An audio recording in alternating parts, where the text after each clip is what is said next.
What if the secret to success isn't IQ or luck, but your ability to read people like a book?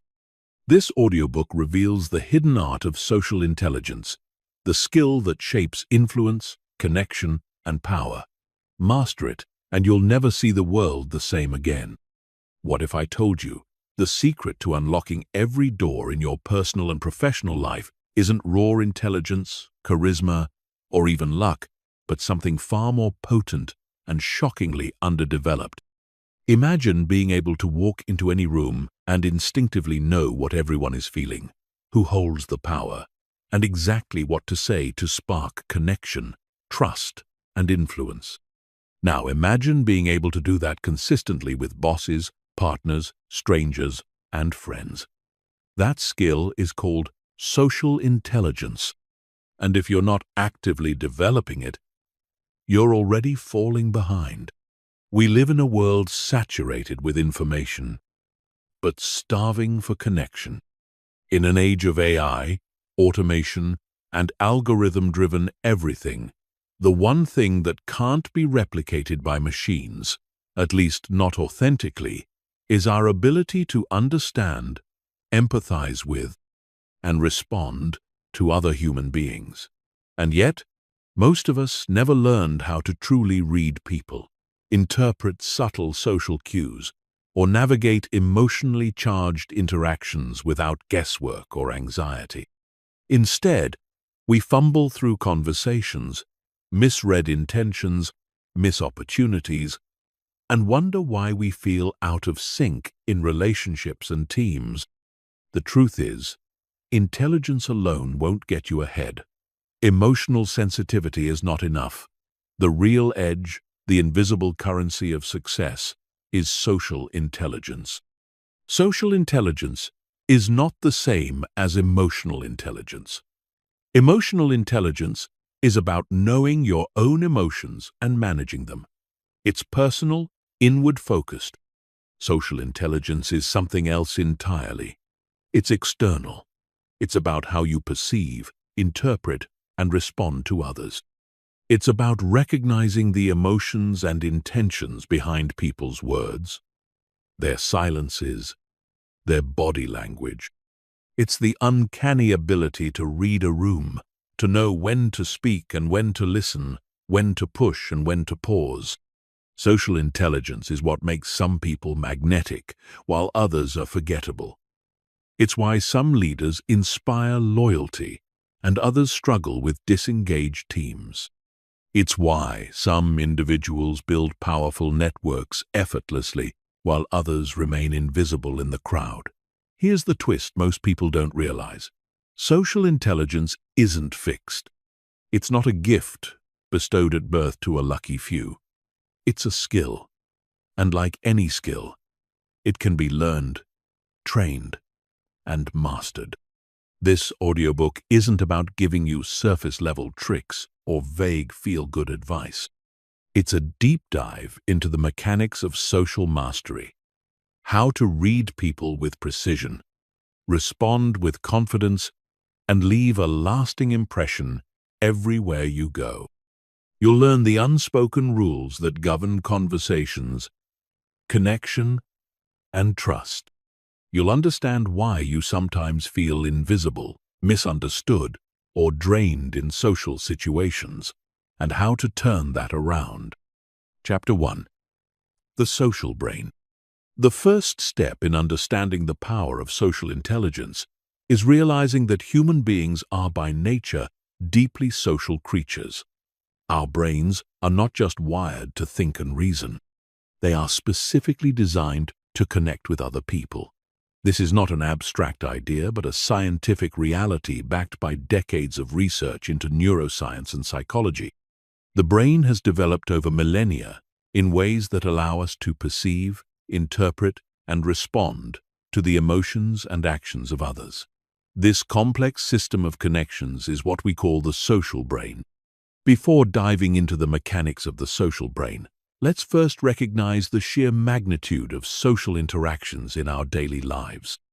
Every conversation you have, every interaction with a colleague, family member, or even a stranger on the street requires the brain to constantly process a vast array of signals, facial expressions, tone of voice, body language, and the unspoken nuances that convey meaning far beyond words. Our brain's ability to decode these signals quickly and accurately is a testament to how deeply we are embedded in a social context. Without this ability, our relationships, whether personal or professional, would be incredibly challenging. The social brain operates through several key regions that work in harmony to process social information. The prefrontal cortex, often called the brain's CEO, is responsible for executive functions like decision-making, planning, and social reasoning. It helps us understand complex social situations, predict how others might behave, and choose appropriate responses. This region is what allows us to think before we speak, to consider the consequences of our actions on others, and to navigate the intricate dance of social interaction. The mirror neuron system is another crucial component of the social brain. These specialized neurons fire both when we perform an action and when we observe others performing the same action. They are the biological basis for empathy, allowing us to literally feel what others are experiencing. When you see someone smile, your mirror neurons activate as if you were smiling yourself, creating an automatic, emotional connection. This system is what makes it possible for us to understand others' intentions, emotions, and actions without them having to explicitly tell us what they're thinking or feeling. The limbic system, particularly the amygdala, plays a vital role in processing emotions and social threats. It quickly assesses whether someone is friend or foe, safe or dangerous, and triggers appropriate emotional responses. This ancient part of our brain operates below the level of conscious awareness, making split-second judgments that influence how we feel about and respond to others. Understanding how the amygdala works helps explain why first impressions are so powerful and why some people make us feel instantly comfortable while others trigger our defenses. The temporal parietal junction is responsible for theory of mind, the ability to understand that others have thoughts, beliefs, and desires different from our own. This region allows us to put ourselves in someone else's shoes, to predict their behavior based on their mental state, and to understand that their perspective might be completely different from ours. Without a functioning theory of mind, we would be unable to engage in complex social interactions or understand the motivations behind others' actions. The anterior cingulate cortex helps us process social pain and empathy. When we see someone else in distress, this region activates, allowing us to feel their pain as if it were our own. This is why watching someone get hurt can make us wince, or why seeing someone cry can bring tears to our own eyes. This emotional resonance is fundamental to building strong social bonds and responding appropriately to others' needs. These brain regions don't work in isolation. They form an intricate network that processes social information continuously, often without our conscious awareness. This is why you can sometimes sense that something is off in a conversation, even when the words being spoken seem perfectly normal. Your social brain is picking up on subtle cues that your conscious mind hasn't yet identified.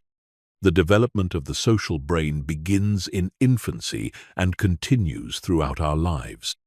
Babies are born with an innate preference for faces and voices, and they quickly learn to read their caregivers' emotions and respond accordingly.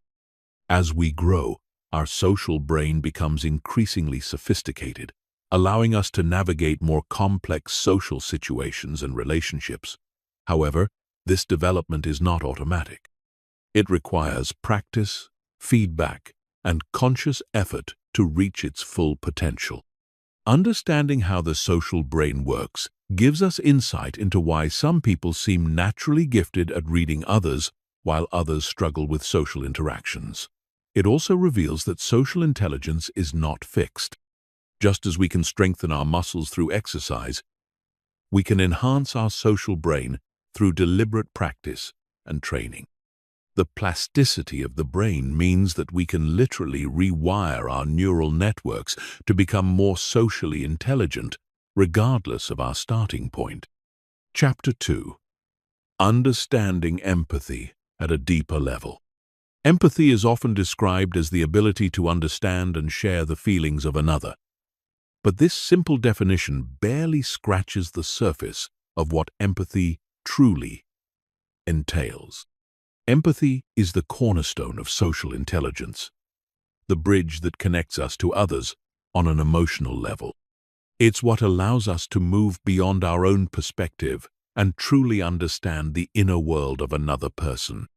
Without empathy, our social interactions would be mechanical, transactional, and ultimately unfulfilling. There are actually two distinct types of empathy: cognitive empathy and emotional empathy. Cognitive empathy is the intellectual understanding of another person's emotional state.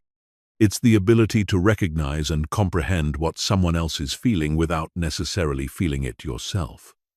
This type of empathy involves the prefrontal cortex and requires conscious thought and analysis. When you see someone crying and understand that they are sad, you're using cognitive empathy. Emotional empathy, on the other hand, is the automatic mirroring of another person's emotional state. This is when you actually feel what the other person is feeling, as if their emotions were contagious. This type of empathy is driven by the mirror neuron system and the limbic brain, operating below the level of conscious awareness. When you see someone in pain and feel a pang of distress yourself, you're experiencing emotional empathy. Both types of empathy are crucial for social intelligence, but they serve different purposes. Cognitive empathy allows us to understand others' perspectives and respond appropriately, even in situations where their emotions might be different from our own. Emotional empathy creates the deep emotional bonds that form the foundation of meaningful relationships. The most socially intelligent people have developed both types of empathy and know when to use each one. The neuroscience of empathy reveals just how deeply wired we are for connection. The insula, a region deep within the brain, plays a crucial role in emotional empathy. It processes both our own emotions and the emotions we observe in others, creating a shared emotional experience. When the insula is damaged, people lose much of their ability to empathize, demonstrating just how essential this brain region is for social connection. The anterior cingulate cortex works alongside the insula to process the emotional significance of what we observe in others. This region is particularly active when we witness someone else's pain or distress, creating the uncomfortable feeling that motivates us to help. This is why watching someone get hurt can be almost as distressing as being hurt ourselves. Mirror neurons, discovered in the 1990s, revolutionized our understanding of empathy. These remarkable cells fire both when we perform an action and when we observe someone else performing the same action. They create an automatic simulation of others' actions and emotions in our own neural networks. This is why yawning is contagious, why we automatically mimic others' facial expressions, and why we can sense others' emotions without them saying a word. However, empathy is not just about feeling what others feel. True empathy requires the ability to maintain emotional boundaries while still connecting with others. This is where the prefrontal cortex comes in, providing the cognitive control needed to experience empathy without being overwhelmed by it.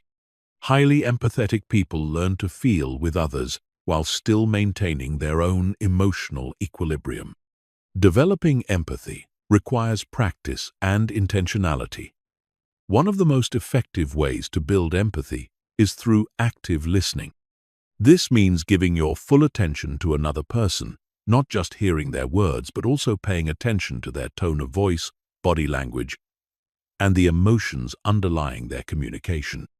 Active listening involves suspending your own agenda and truly focusing on understanding the other person's experience. Perspective taking is another powerful tool for building empathy.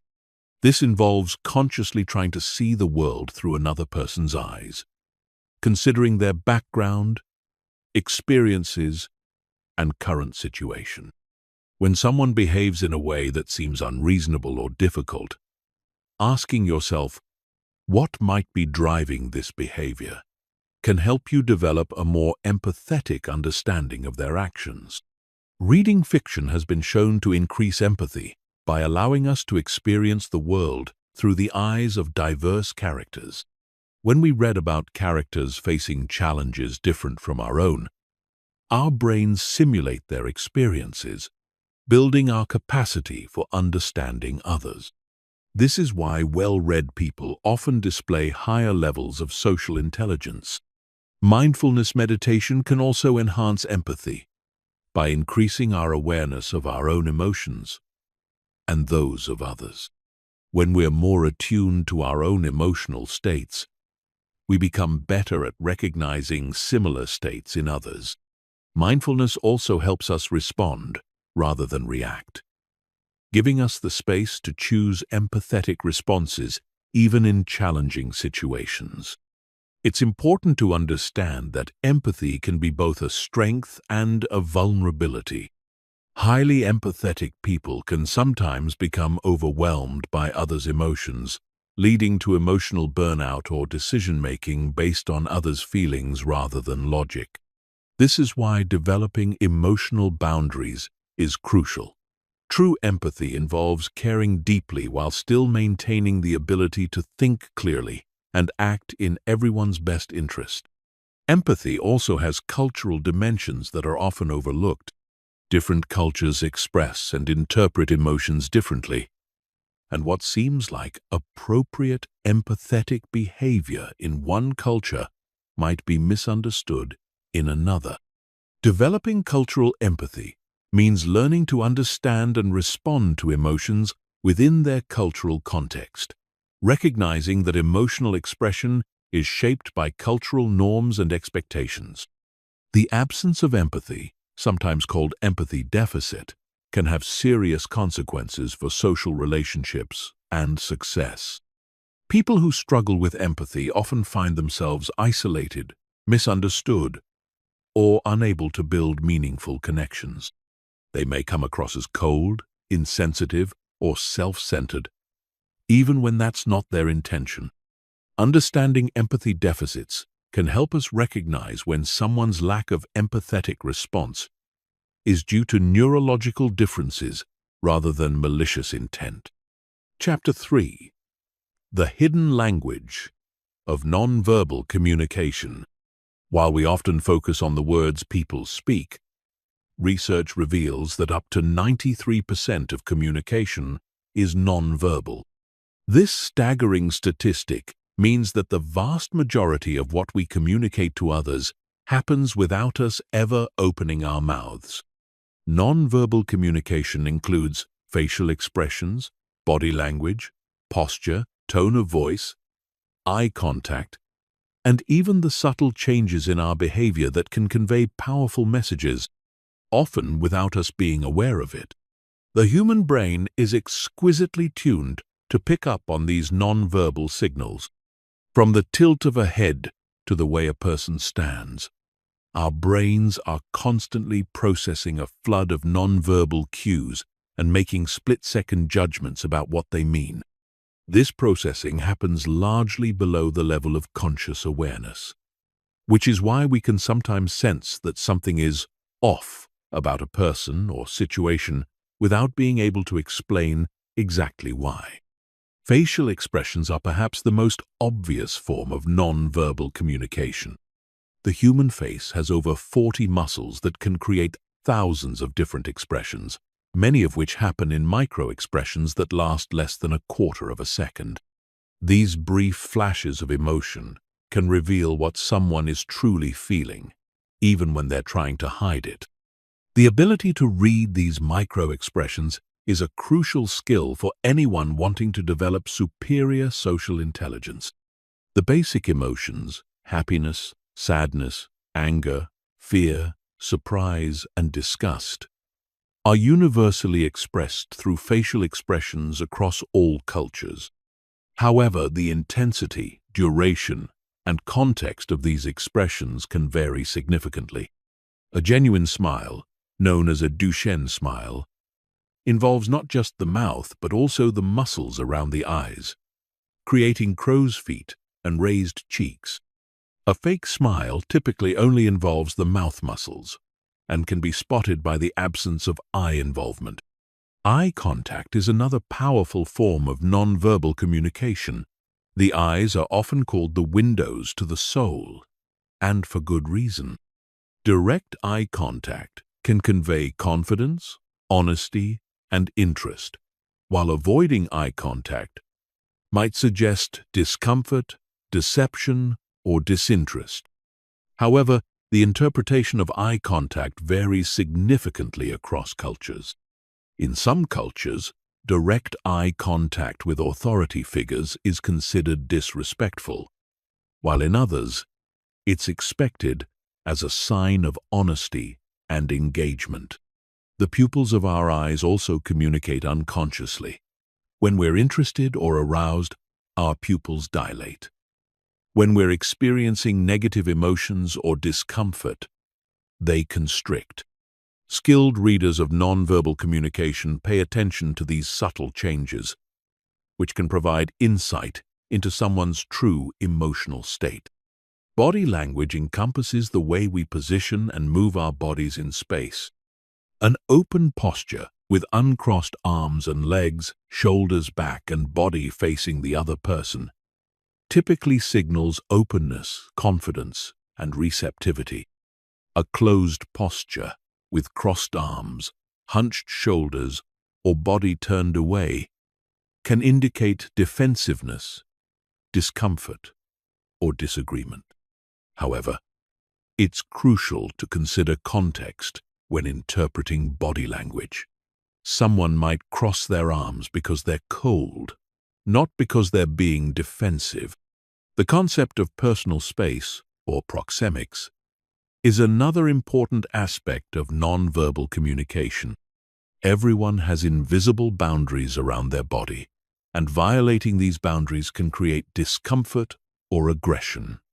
The appropriate distance varies by relationship and culture. Intimate distance is reserved for very close relationships, personal distance for friends and family, social distance for acquaintances and colleagues, and public distance for formal interactions. Gestures add another layer to nonverbal communication. Some gestures are conscious and deliberate, like pointing or waving, while others are unconscious expressions of our internal state. Fidgeting, touching one's face, or playing with objects can indicate nervousness or discomfort. Mirroring someone else's gestures can signal rapport and agreement, while contradictory gestures might suggest disagreement or tension. Vocal tonality, while technically involving sound, is considered part of nonverbal communication because it's about how something is said rather than what is said. The same words can convey completely different meanings depending on tone, volume, pace, and inflection. A simple "fine" can express agreement, frustration, sarcasm, or resignation, depending on how it's delivered. Skilled communicators pay as much attention to how someone speaks as to what they say. Posture communicates power, confidence, and status. Research by social psychologist Amy Cuddy has shown that adopting confident postures can actually change our hormone levels, increasing testosterone and decreasing cortisol. This means that not only does our posture communicate to others, but it also affects how we feel about ourselves. Standing tall with shoulders back and taking up space signals confidence and authority, while slouching or making oneself small can signal insecurity or submission. The timing and rhythm of non-verbal cues also carry meaning. When verbal and non-verbal messages are synchronized, communication feels natural and trustworthy. When there's a mismatch, such as someone saying they're happy while their facial expression shows sadness, it creates cognitive dissonance and can signal deception or internal conflict. Cultural differences in non-verbal communication can lead to significant misunderstandings. What's considered polite eye contact in one culture might be seen as aggressive staring in another. A gesture that's friendly in one country might be offensive in another. Developing cultural competence in non-verbal communication is essential for anyone working in diverse environments or international contexts. Learning to read non-verbal communication accurately requires practice and calibration. This means establishing a baseline for how someone normally behaves before trying to interpret deviations from that baseline. Someone who naturally speaks quickly and gestures frequently shouldn't be interpreted the same way as someone who's normally calm and still. Changes from someone's normal behavior are often more meaningful than their absolute behavior. The ability to control and consciously use nonverbal communication is equally important as reading it in others. This doesn't mean being fake or manipulative, but rather ensuring that your nonverbal signals align with your intended message. Being aware of your own facial expressions, posture, and tone of voice allows you to communicate more effectively and build stronger rapport with others. Chapter 4. Mastering the Art of Emotional Intelligence. Emotional intelligence represents the foundation upon which all other forms of social intelligence are built. It encompasses our ability to recognize, understand, and manage our own emotions, while simultaneously being attuned to the emotions of others. Unlike IQ, which remains relatively fixed throughout our lives, emotional intelligence can be developed and enhanced with practice and awareness. This malleability makes it one of the most valuable skills we can cultivate for both personal and professional success. The framework of emotional intelligence consists of 4 core domains: self-awareness, self-management, social awareness, and relationship management.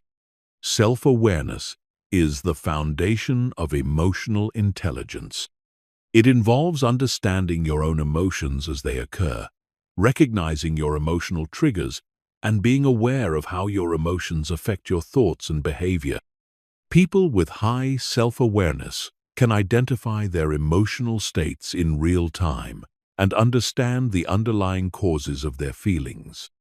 Self-management builds upon self-awareness and involves the ability to regulate your emotions effectively.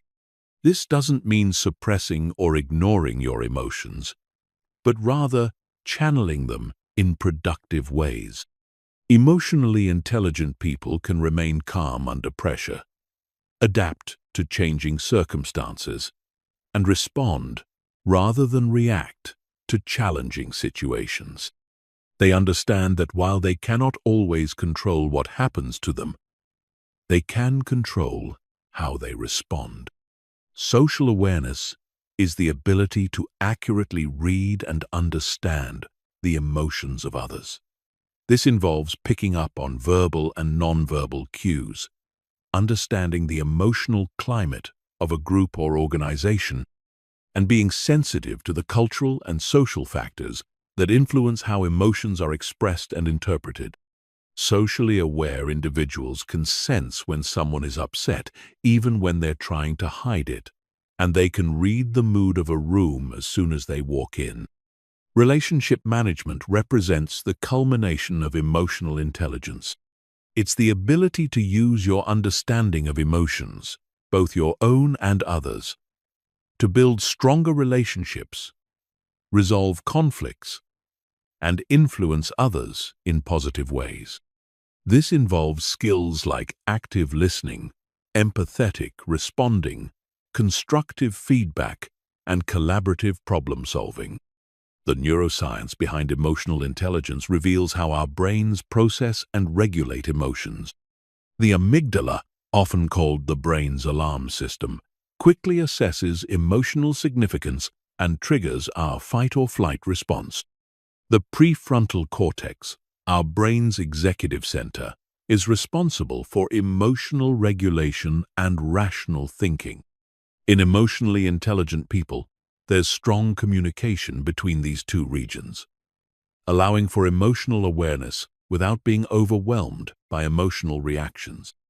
Developing self-awareness requires creating space between stimulus and response. This can be achieved through mindfulness practices that help you observe your thoughts and emotions without immediately acting on them. Regular self-reflection, journaling, and seeking feedback from others can also enhance self-awareness. The goal is to become an objective observer of your own emotional processes, understanding your patterns and triggers without judgment. Self-management strategies include cognitive reappraisal, which involves changing how you think about a situation to change how you feel about it. Instead of seeing a challenging project as overwhelming, you might reframe it as an opportunity to develop new skills. Deep breathing exercises, progressive muscle relaxation, and other stress management techniques can help regulate emotional responses in the moment. Building social awareness requires shifting your focus from internal to external. This means paying attention to others' facial expressions, body language, tone of voice, and choice of words.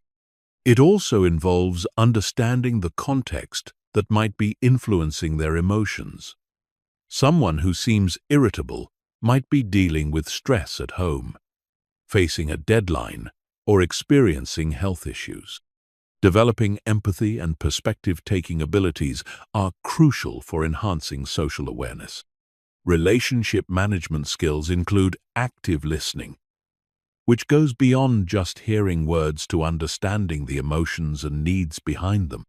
It involves asking clarifying questions, reflecting back what you've heard, and validating others' feelings. Conflict resolution skills are also essential, including the ability to remain calm during disagreements, find common ground, and work toward mutually beneficial solutions. Emotional contagion is another important concept in emotional intelligence. Emotions are literally contagious. We unconsciously mimic the facial expressions, postures, and vocal tones of others, which leads us to experience similar emotions. This is why one person's bad mood can affect an entire team, and why positive leaders can lift the spirits of their organizations. Understanding emotional contagion allows you to be more intentional about the emotional climate you create around you. The relationship between emotional intelligence and leadership is particularly strong. Leaders with high emotional intelligence create more positive work environments, have better relationships with their teams, and achieve superior results. They understand that people don't just follow logic, they follow emotions. They know how to inspire, motivate, and connect with others on an emotional level while still maintaining professional boundaries and making difficult decisions when necessary. Developing emotional intelligence requires practice in real-world situations. Start by paying attention to your emotional responses throughout the day. Notice what triggers strong emotions and how those emotions affect your thinking and behavior.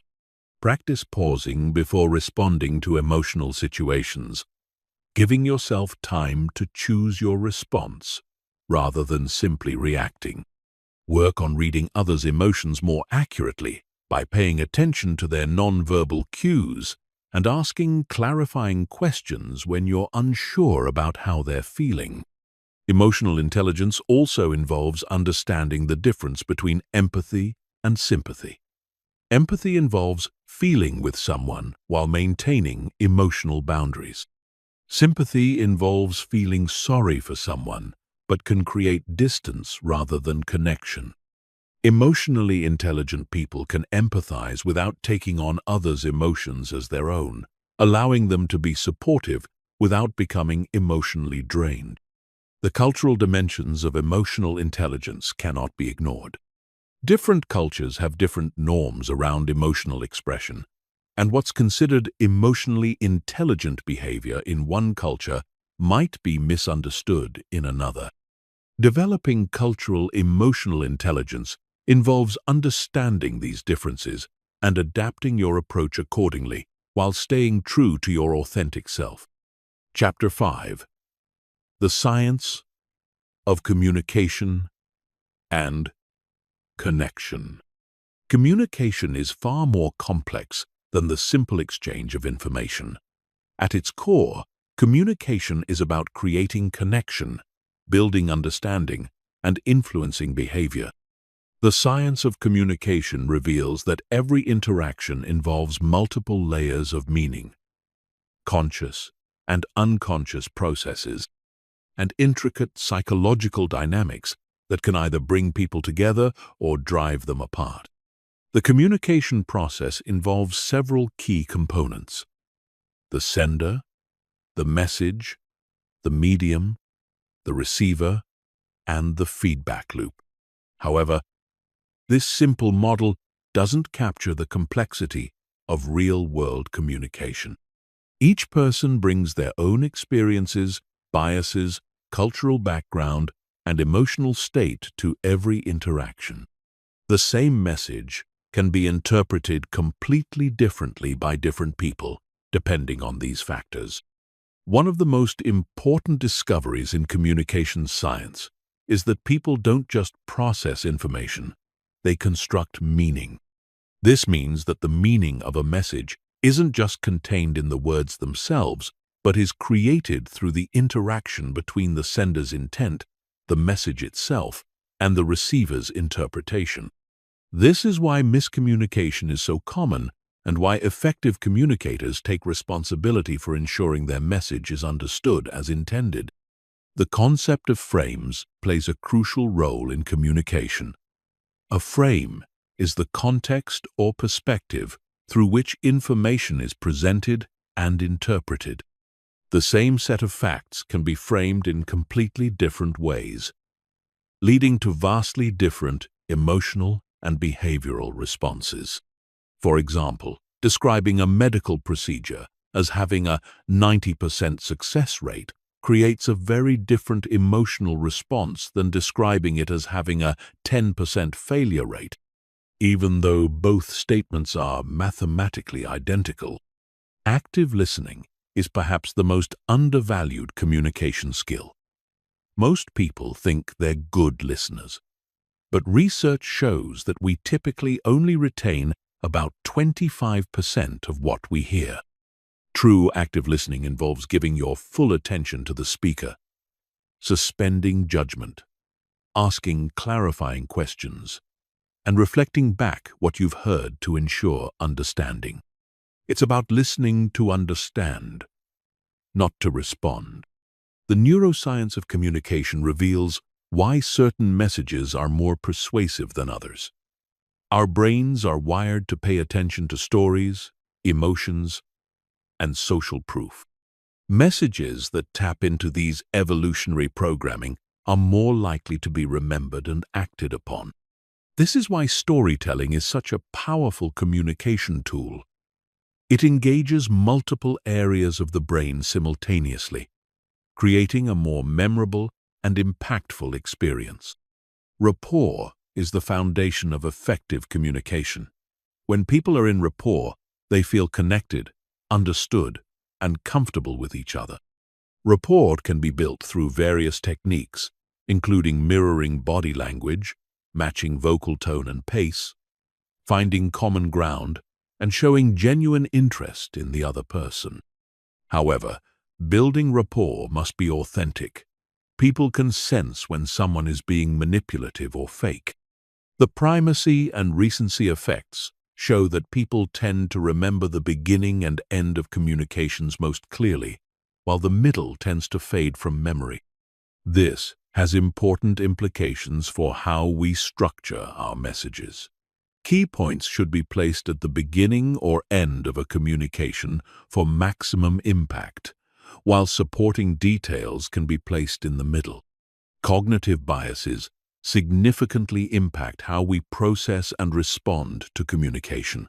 Confirmation bias leads us to pay more attention to information that confirms our existing beliefs while ignoring contradictory evidence. The availability heuristic makes us overweight information that comes to mind easily.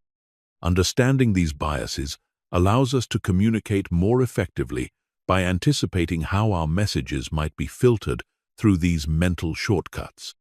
The role of emotions in communication cannot be overstated. People make decisions emotionally and then justify them rationally. This means that even in supposedly logical environments like business meetings, emotions play a crucial role in determining outcomes. Effective communicators understand this and know how to appeal to both logic and emotion in their messages. Nonviolent communication, developed by Marshall Rosenberg, provides a framework for communicating in ways that build connection rather than defensiveness.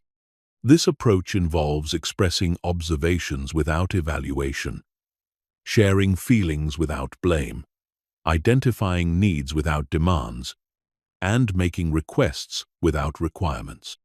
This framework helps prevent the defensive reactions that often derail difficult conversations. The concept of psychological safety, introduced by Harvard Business School professor Amy Edmondson, is crucial for effective communication in teams and organizations.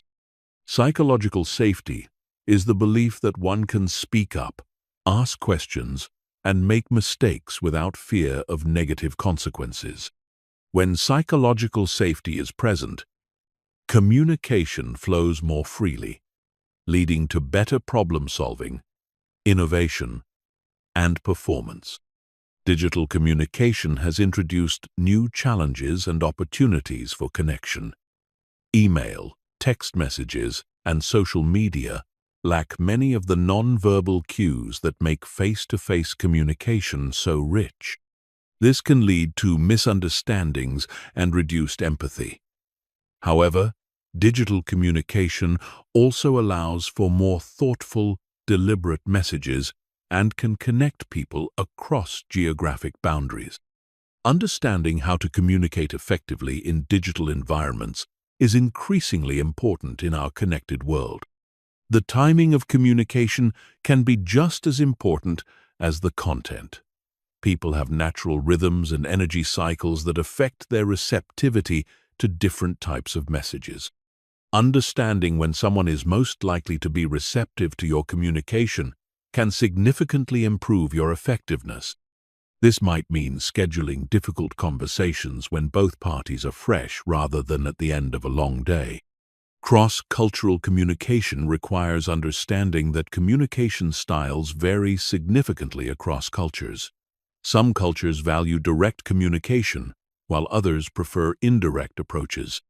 Some cultures emphasize individual achievement, while others focus on group harmony. Understanding these differences and adapting your communication style accordingly is essential for building bridges across cultural divides. The art of asking questions is a crucial communication skill that's often overlooked. The right question at the right time can unlock understanding, build rapport, and guide conversations in productive directions. Open-ended questions encourage elaboration and sharing, while closed-ended questions can help clarify specific points. Powerful questions can help people think differently about their situations and discover new possibilities. Chapter 6. Reading Micro-Expressions and hidden emotions. The human face is capable of producing over 10,000 different expressions, most of which flash across our features in fractions of a second. These micro-expressions, lasting between 1/25th and 1/5th of a second, reveal our true emotions before our conscious mind has a chance to censor them. Learning to read these fleeting facial cues gives you an almost supernatural ability to understand what people are really thinking and feeling, even when they're trying to hide it. Micro-expressions were first discovered by psychologist Paul Ekman, who found that certain facial expressions are universal across all cultures. Whether you're in Tokyo or Timbuktu, happiness, sadness, anger, fear, surprise, disgust, and contempt are expressed through the same facial muscle movements. This universality means that learning to read micro-expressions gives you a skill that works anywhere in the world, transcending language and cultural barriers. The key to reading micro-expressions lies in understanding the specific muscle movements that create each emotion. A genuine smile, known as a Duchenne smile, involves not just the zygomatic major muscle that pulls up the corners of the mouth, but also the orbicularis oculi muscle that creates crow's feet around the eyes. When someone gives you a fake smile, only the mouth muscles are engaged, creating what researchers call a Pan-Am smile, after the airline's flight attendants, who were trained to smile constantly. Fear creates one of the most distinctive micro-expressions. The eyebrows pull together and raise up, creating horizontal wrinkles across the forehead. The upper eyelids raise, exposing more of the white of the eye, while the lower eyelids tense. The lips stretch horizontally, sometimes opening slightly. This expression evolved to help us see potential threats more clearly by widening our field of vision. Anger manifests through lowered and drawn together eyebrows, creating vertical lines between them. The lower eyelid tenses upward, while the upper eyelid may lower slightly, creating an intense stare. The lips can either press together firmly or open with teeth exposed. The nostrils often flare slightly. This expression serves to intimidate potential threats and signal our readiness to fight. Disgust involves the raising of the upper lip, often asymmetrically, and the wrinkling of the nose. The lower eyelids push up slightly, and the eyebrows lower. This expression originally evolved to help us avoid contaminated food, but now extends to moral and social disgust as well. When someone briefly flashes disgust while discussing a person or topic, it reveals their true feelings regardless of their words. Surprise creates raised eyebrows that form curved lines across the forehead. The upper eyelids raise to expose more white, while the jaw drops open. This expression is typically brief and often transitions quickly into another emotion. If someone maintains a surprised expression for too long, it's likely fake, as genuine surprise rarely lasts more than a second. Sadness draws the inner corners of the eyebrows up and together, creating an inverted V shape in the center of the forehead. The corners of the lips pull down, and the lower lip may push up slightly. The upper eyelids often droop. This expression can be subtle and is often the first emotion to leak through when someone is trying to maintain composure. Contempt is the only asymmetrical universal expression. One corner of the mouth raises in a slight smirk or sneer. This expression signals feelings of superiority and disdain. When you see contempt flash across someone's face during a conversation, it indicates they feel superior to you or disagree with what you're saying, even if they're being polite verbally. The challenge with micro-expressions is that they happen so quickly. Most people miss them entirely because they're not trained to look for them. The key is to develop what researchers call facial coding skills. This involves training your attention to focus on the face during conversations and learning to spot the tiny muscular movements that betray true emotions. Baseline behavior is crucial for accurate micro-expression reading. Everyone has their own normal facial expressions and mannerisms. Some people naturally have more animated faces, while others are more stoic. Before you can accurately read someone's micro-expressions, you need to establish what their normal expressions look like. Only then can you spot deviations that might indicate hidden emotions. Context is equally important when interpreting micro-expressions. A flash of anger might indicate frustration with the topic being discussed, or it might be a response to a phone notification they just received. Always consider the situational factors that might be influencing someone's emotional state. The most accurate readings come from observing clusters of expressions over time rather than making judgments based on single instances. Cultural considerations can complicate micro-expression reading. While the basic expressions are universal, the rules about when and how to display emotions vary significantly across cultures. Some cultures encourage emotional expressiveness, while others value emotional restraint. Understanding these cultural norms helps you interpret micro-expressions more accurately and avoid cultural misunderstandings. Practicing micro-expression recognition requires deliberate effort.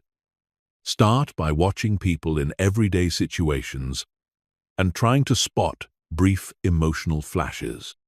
Pay particular attention to moments when someone's facial expression doesn't match their words, or when you sense incongruence between verbal and nonverbal messages. Online training programs and apps can help you develop these skills systematically. The ethical implications of reading micro-expressions cannot be ignored. This skill gives you access to information that people might prefer to keep private. It's important to use this ability responsibly, with empathy and respect for others' privacy. The goal should be to understand others better, so you can respond more appropriately, not to manipulate or take advantage of them. Combining micro-expression reading with other social intelligence skills creates a powerful toolkit for understanding human behavior.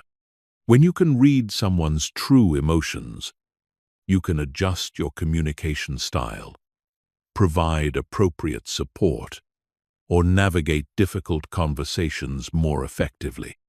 This skill is particularly valuable in leadership positions, therapeutic relationships, and high-stakes negotiations where understanding others' true feelings can make the difference between success and failure.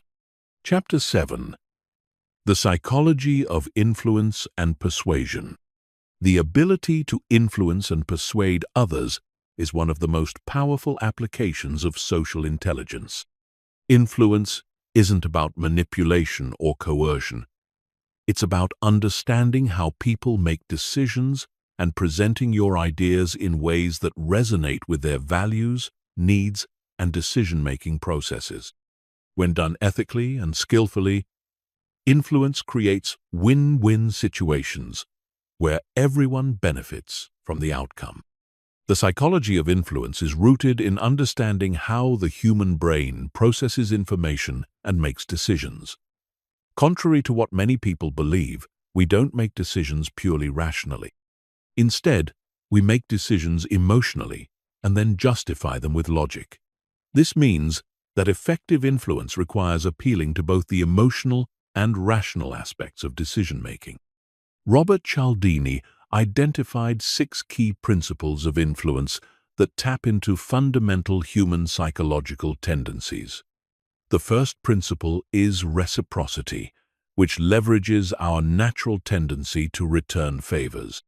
When someone does something for us, we feel psychologically obligated to reciprocate. This principle can be applied by providing value before asking for something in return, whether that's sharing useful information, offering assistance, or simply showing genuine interest in someone's well-being. The principle of commitment and consistency recognizes that people have a deep need to appear consistent with their previous statements and actions. Once someone makes a commitment, especially if it's public or written down, they're much more likely to follow through. This principle can be used by helping people articulate their own reasons for taking action rather than trying to convince them with your reasons. Social proof taps into our tendency to look to others for guidance on how to behave, especially in uncertain situations. We assume that if other people are doing something, it must be the right thing to do. This principle is particularly powerful when the other people are similar to us or are people we respect. Testimonials, case studies, and examples of similar people taking the desired action all leverage social proof. The authority principle recognizes that people tend to defer to perceived experts or authority figures. However, authority doesn't just come from titles or credentials. It can also come from expertise, experience, or even confidence in delivery. Building your authority involves demonstrating knowledge, sharing relevant experiences, and presenting yourself with confidence while remaining humble and approachable. Liking is perhaps the most obvious influence principle. People are more likely to be influenced by people they like. Liking can be built through finding common ground, giving genuine compliments, showing interest in others, and being physically attractive or similar to the other person. However, genuine liking is more powerful than superficial attempts to appear likable. Scarcity leverages our fear of missing out and our tendency to value things more when they're rare or difficult to obtain. This principle works because scarcity triggers loss aversion, one of the strongest psychological motivators. People are generally more motivated to avoid losing something than to gain something of equal value. Scarcity can involve limited time, limited quantity, or unique opportunities. Understanding cognitive biases is crucial for ethical influence. Confirmation bias leads people to seek information that confirms their existing beliefs while ignoring contradictory evidence. When trying to influence someone, frame your message in terms of their existing beliefs and values rather than challenging them directly. Anchoring bias means that people rely heavily on the first piece of information they receive about a topic. This makes first impressions and opening statements particularly important.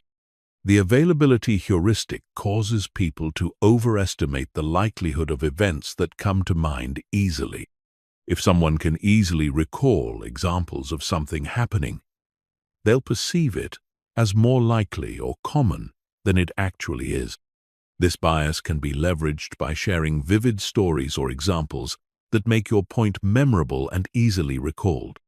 Framing effects demonstrate that how information is presented can dramatically affect how it's perceived and acted upon.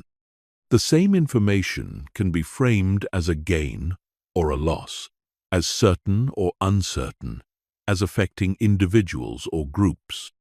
Effective influencers understand how to frame their messages to maximize their persuasive impact while remaining truthful and ethical. Emotional triggers play a crucial role in influence and persuasion. Fear can be a powerful motivator, but it must be combined with a clear path to avoid the feared outcome. Hope and aspiration can motivate people toward positive futures. Anger can drive action against perceived injustices.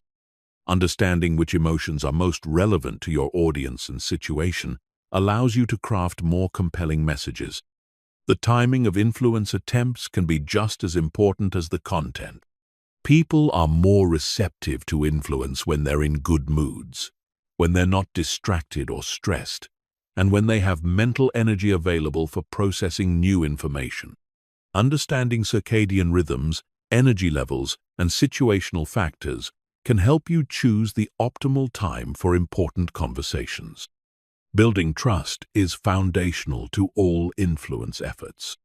Trust is built through consistency between words and actions, transparency about motivations and limitations, competence in relevant areas, and genuine concern for others' welfare. Without trust, even the most sophisticated influence techniques will fail to create lasting change. The difference between influence and manipulation lies in the intent and outcome. Influence seeks to create mutually beneficial outcomes and respects the other person's autonomy to make their own decisions. Manipulation seeks to benefit the influencer at the expense of others and often involves deception or coercion. Ethical influence involves being transparent about your motivations and ensuring that others benefit from the actions you're encouraging. Active listening is one of the most powerful influence tools because it demonstrates respect and allows you to understand others' perspectives, needs, and concerns.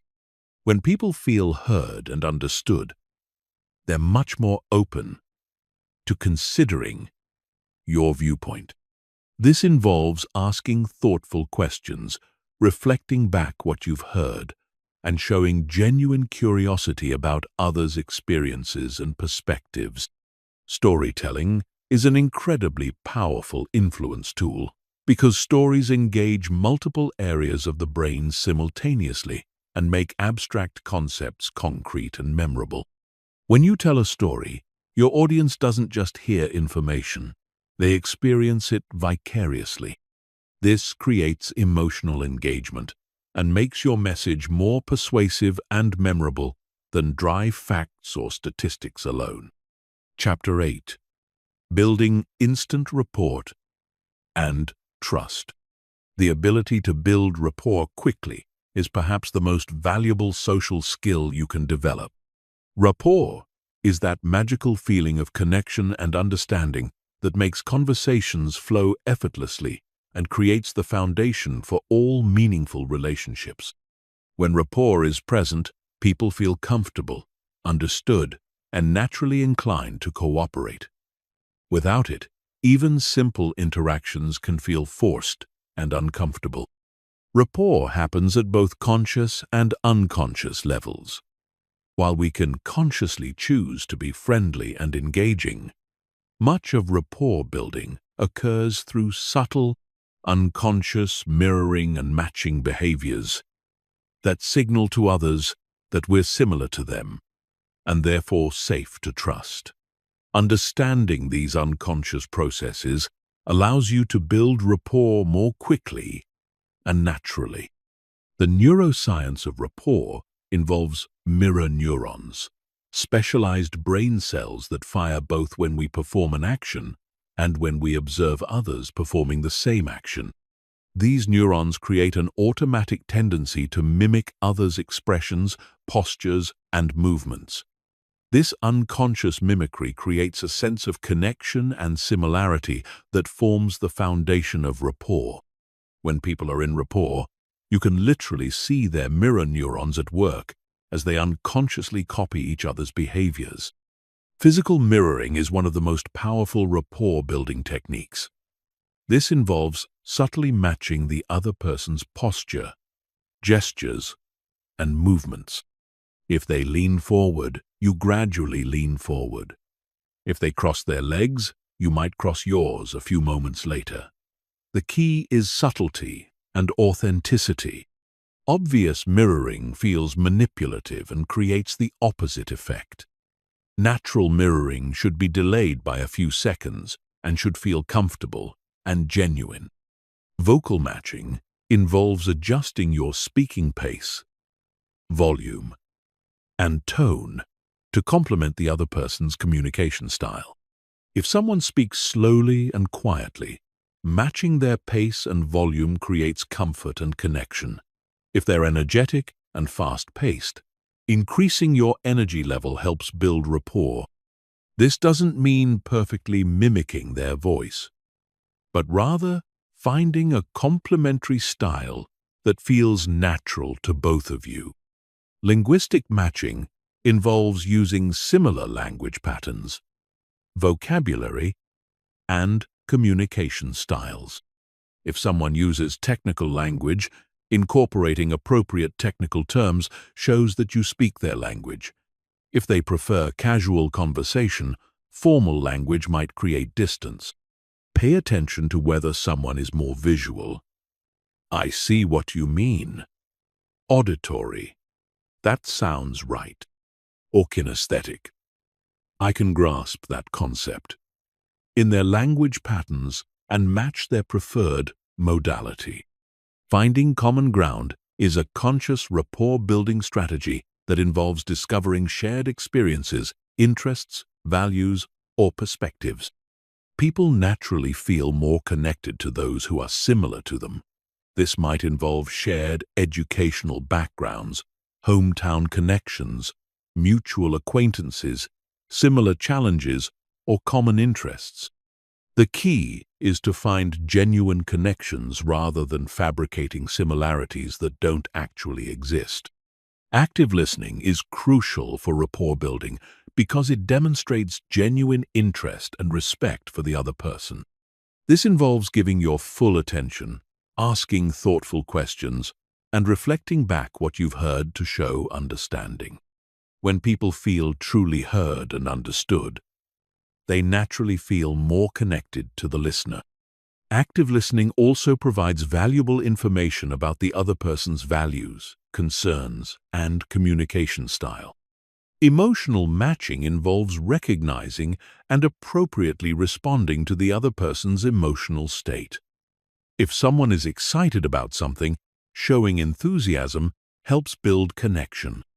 If they're concerned about an issue, expressing understanding and empathy creates rapport. This doesn't mean taking on their emotions as your own, but rather acknowledging and validating their emotional experience. The principle of gradual escalation suggests that rapport builds progressively through increasingly personal sharing and connection. Initial interactions might focus on surface-level topics like weather or current events. As comfort increases, conversations can move to more personal topics like interests, experiences, and opinions. The key is to match the other person's level of openness rather than pushing for deeper connection too quickly. Cultural sensitivity is essential for rapport building across cultural boundaries. Different cultures have different norms around personal space, eye contact, physical touch, conversation topics, and relationship building. What builds rapport in one culture might create discomfort in another. Understanding and respecting these cultural differences while finding universal human connections is crucial for cross-cultural rapport building. Trust is the deeper foundation beneath rapport. While rapport can be built relatively quickly, trust develops over time through consistent actions that demonstrate reliability, competence, and genuine care for others' welfare. Trust involves believing that someone will act in your best interests, keep their commitments, and be honest in their communications. Without trust, rapport remains superficial and short-lived. Authenticity is crucial for sustainable rapport building. While techniques can help accelerate the natural rapport-building process, they must be grounded in genuine interest and respect for others. People have sophisticated social radar that can detect insincerity and manipulation. Authentic rapport building involves being genuinely curious about others, finding real common ground, and allowing your natural personality to shine through. Body language plays a crucial role in rapport building. Open postures with uncrossed arms and legs signal approachability and trustworthiness. Appropriate eye contact shows interest and confidence while respecting cultural norms. Smiling, when genuine, creates warmth and positive feelings. Leaning slightly forward shows engagement, while maintaining appropriate personal space respects boundaries. The pace of rapport building varies significantly across individuals and cultures. Some people naturally warm up quickly and feel comfortable sharing personal information early in relationships. Others prefer a slower, more gradual approach to building connection. Paying attention to social cues and adjusting your approach accordingly is essential for successful rapport building. Overcoming rapport blocks requires understanding what prevents connection from forming.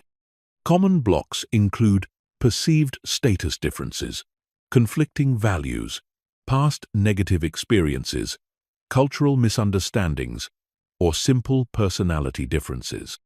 Addressing these blocks might involve acknowledging differences while finding common ground, demonstrating respect for different perspectives, or simply giving relationships more time to develop naturally.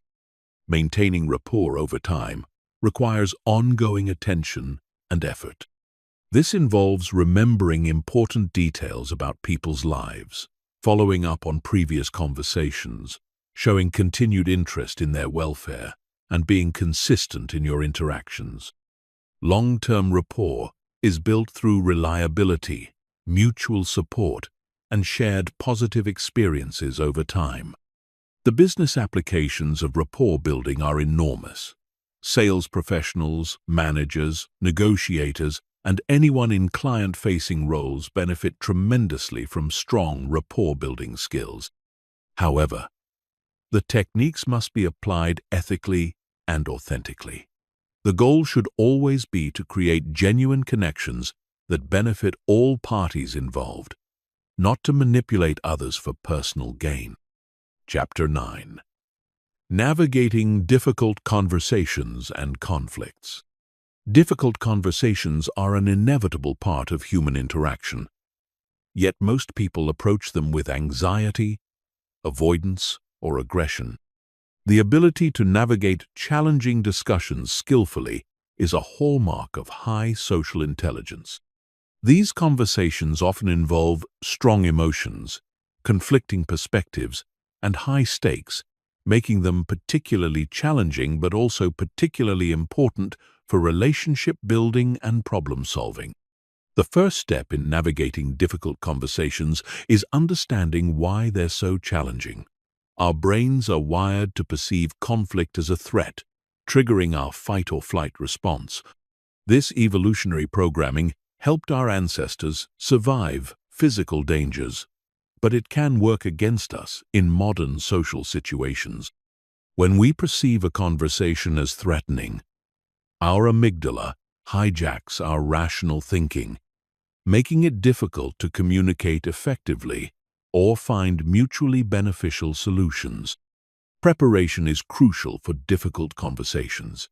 This involves clarifying your objectives, understanding your own emotional triggers, and anticipating the other person's perspective and potential reactions.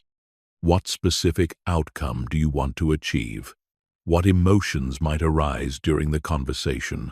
What fears or concerns might the other person have? Thinking through these questions beforehand helps you approach the conversation more strategically and calmly. Creating psychological safety is essential for productive, difficult conversations.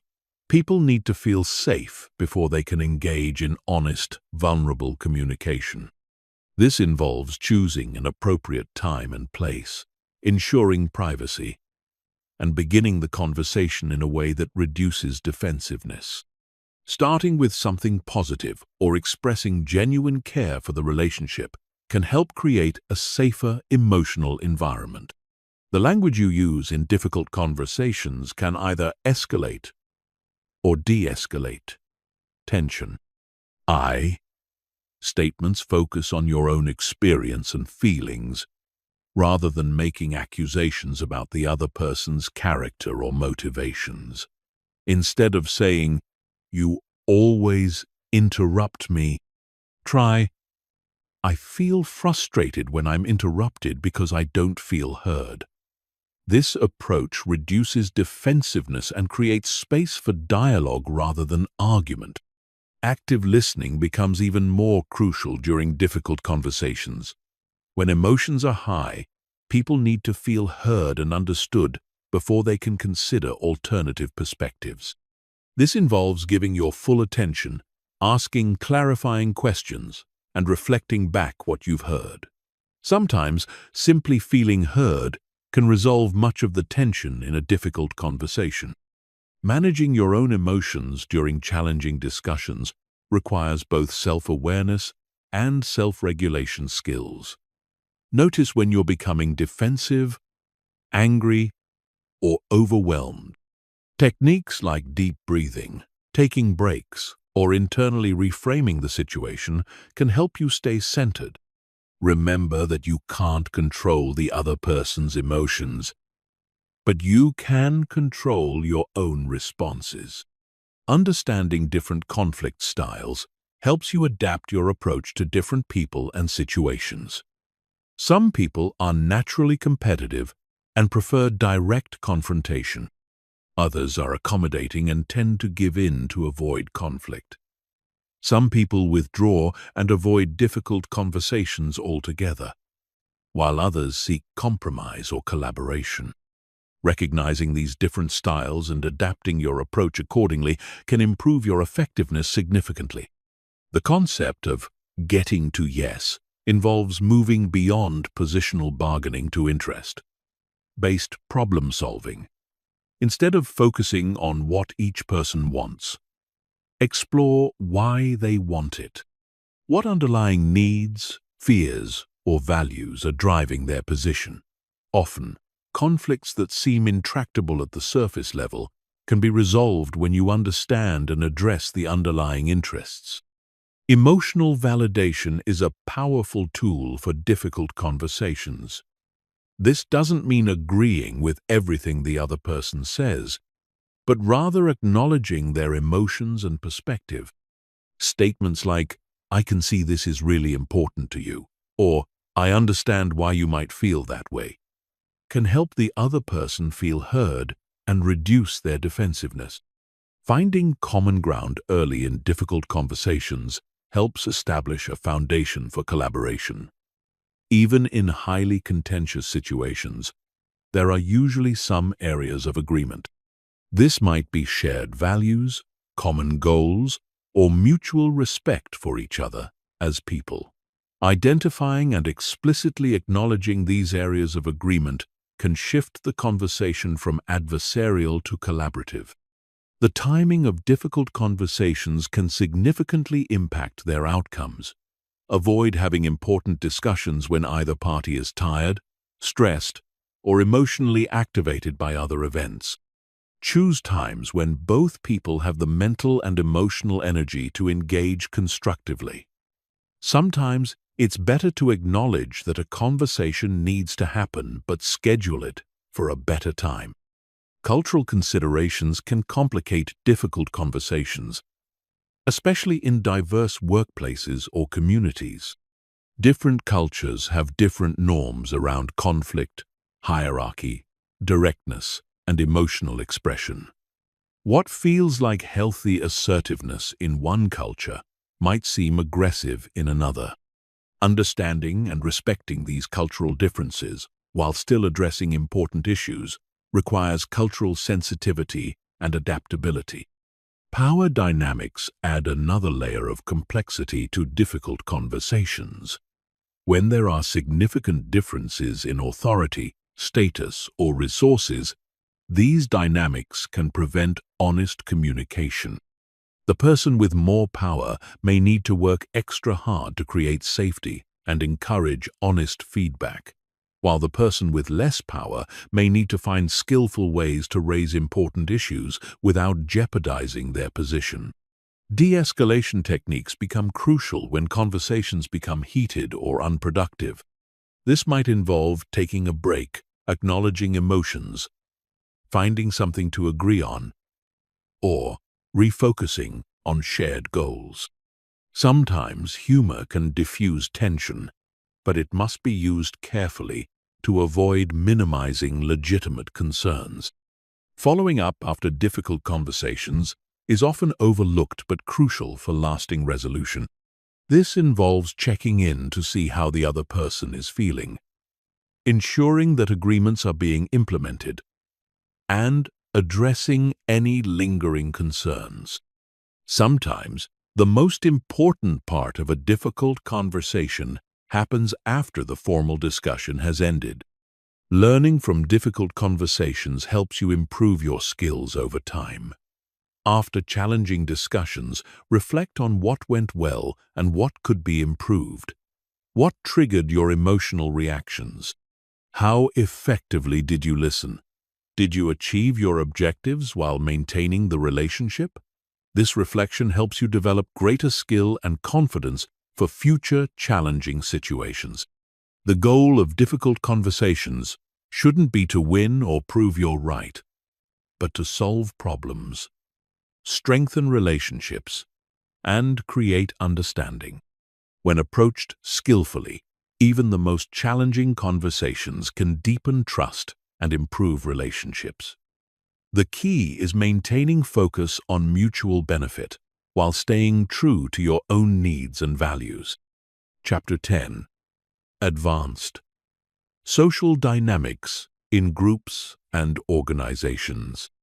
Understanding group dynamics is essential for anyone who wants to influence outcomes in team settings, organizational contexts, or social gatherings. Groups operate according to complex psychological principles that can either amplify individual intelligence and creativity or lead to dysfunction and poor decision-making. Mastering these dynamics allows you to position yourself effectively within groups while helping them achieve better outcomes. Every group has both formal and informal structures. The formal structure includes official roles, reporting relationships, and stated procedures. The informal structure consists of unwritten rules, influence networks, and social hierarchies that often have more impact on actual behavior than formal structures. Understanding both structures is crucial for navigating groups effectively. Group formation follows predictable stages that psychologist Bruce Tuckman identified as forming, storming, norming, performing, and adjourning. During the forming stage, people are polite and tentative as they figure out the group's purpose and their role within it.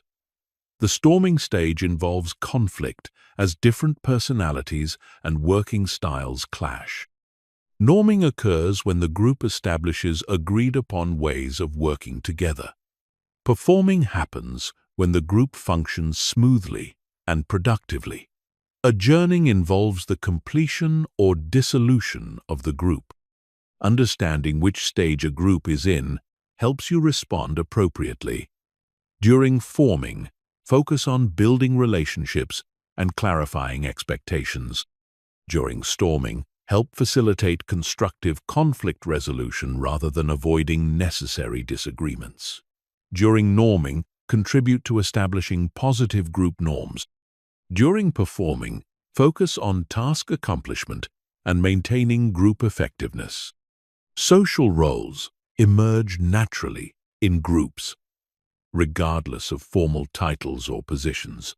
The task leader focuses on getting work done and achieving objectives.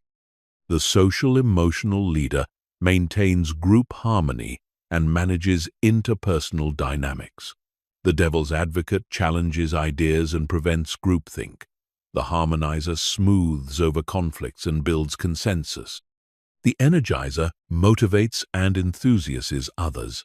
Understanding and flexibly adopting appropriate roles as needed is a key social intelligence skill.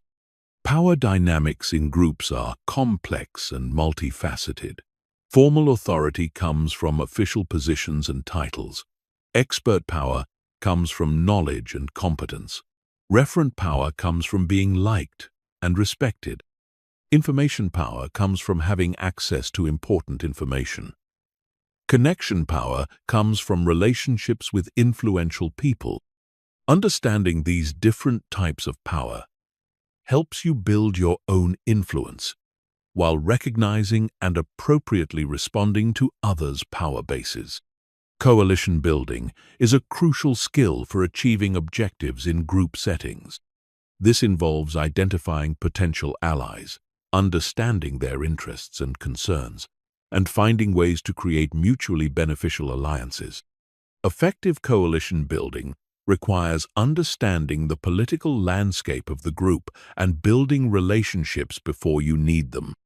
The most successful people in organizations are often those who excel at building and maintaining strategic coalitions. Group decision-making can be superior to individual decision-making when managed effectively, but it can also lead to poor outcomes when dysfunction sets in. Groupthink occurs when the desire for harmony overrides critical thinking, leading to poor decisions. Polarization happens when group discussion pushes opinions toward extremes rather than toward balanced solutions. Understanding these pitfalls helps you facilitate better group decision-making processes. Effective meeting facilitation is a crucial organizational skill that involves managing both task and process dimensions. Task facilitation includes setting clear objectives, managing time, keeping discussions focused, and ensuring decisions are made and recorded. Process facilitation involves managing group dynamics, ensuring everyone has a voice, managing conflicts constructively, and maintaining group energy and engagement. Communication patterns in groups significantly impact their effectiveness. In centralized communication networks, information flows through a central hub, which can be efficient but creates bottlenecks and reduces participation. In decentralized networks, information flows more freely among all members, which can increase creativity and engagement but may reduce efficiency. Understanding and optimizing communication patterns is crucial for group effectiveness. Psychological safety, as defined by Harvard Business School professor Amy Edmondson, is the belief that team members can speak up, make mistakes, and express concerns without fear of negative consequences. Teams with high psychological safety perform better, learn faster, and innovate more effectively. Building psychological safety requires leaders who model vulnerability, ask for feedback, and respond constructively to mistakes and dissent. Cultural diversity in groups creates both opportunities and challenges. Diverse groups often make better decisions and are more creative because they bring different perspectives and experiences. However, diversity can also create communication challenges and interpersonal conflicts. Managing diverse groups effectively requires cultural sensitivity, inclusive leadership practices, and intentional relationship building across cultural boundaries. Virtual teams and remote collaboration introduce additional complexities to group dynamics. The absence of non-verbal cues, the challenges of building relationships through screens, and the coordination difficulties across time zones all require adaptive social intelligence skills. Successful virtual team members must be more intentional about communication, relationship building, and coordination than their face-to-face counterparts. Organizational politics is often viewed negatively, but it's simply the reality of how decisions get made and resources get allocated in complex organizations. Effective political behavior involves understanding stakeholder interests, building coalitions, timing initiatives strategically, and communicating persuasively. The key is engaging in politics ethically and constructively rather than manipulatively or destructively. Change management requires sophisticated understanding of group dynamics because organizations are essentially large, complex social systems. People resist change for psychological reasons, including loss aversion, uncertainty avoidance, and threats to identity and status. Successful change leaders understand these dynamics and design change processes that address psychological as well as logical factors. Networking within organizations involves building relationships across hierarchical levels, functional areas, and geographical locations. Effective organizational networkers understand that relationship building is an ongoing process, not something you do only when you need something. They provide value to others before asking for help, maintain relationships even when there's no immediate benefit, and understand that strong networks are built on mutual trust and reciprocity. Chapter 11. Mastering High-Stakes Social Situations. High-stakes social situations test the limits of our social intelligence and can make or break careers, relationships, and opportunities. Whether you're giving a presentation to senior executives, attending a networking event where your next job opportunity might emerge, or navigating a tense family gathering, these situations require all of your social skills working in perfect harmony. The pressure, visibility, and consequences of high-stakes interactions can either paralyze us or reveal our true social mastery. The first characteristic of high-stakes social situations is elevated emotional intensity. When the stakes are high, emotions run stronger in everyone involved. Anxiety, excitement, fear, and anticipation create a charged atmosphere that can cloud judgment and trigger defensive reactions. Understanding and managing this emotional intensity, both in yourself and others, becomes crucial for successful navigation. Preparation for high-stakes situations extends far beyond knowing your content or agenda. It involves understanding the social ecosystem you're entering. Who will be present, and what are their roles, interests, and potential concerns? What are the unspoken rules and expectations of this particular context? What outcomes are different stakeholders hoping to achieve? This social intelligence reconnaissance allows you to enter the situation with strategic awareness rather than hoping for the best. The power of first impressions becomes magnified in high-stakes situations. Research shows that people form judgments about competence, trustworthiness, and likability within seconds of meeting someone. And these first impressions are remarkably resistant to change. In high-stakes contexts, where people may be evaluating you for significant opportunities or responsibilities, mastering the elements of powerful first impressions becomes essential. Your physical presence communicates volumes before you say a word. Confident posture, appropriate dress, firm handshakes, and direct eye contact all contribute to perceptions of competence and authority. However, confidence must be balanced with approachability. Coming across as arrogant or intimidating can be just as damaging as appearing weak or uncertain. The goal is to project calm confidence and genuine interest in others. Strategic conversation management in high-stakes situations requires understanding both the explicit agenda and the hidden dynamics at play.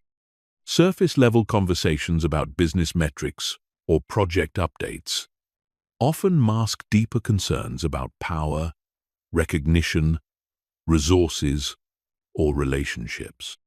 Skilled social navigators listen for what's not being said and address underlying concerns while still advancing their explicit objectives. The art of strategic questioning becomes particularly important in high-stakes situations. The right question at the right time can unlock understanding, build alliances, and redirect conversations in productive directions.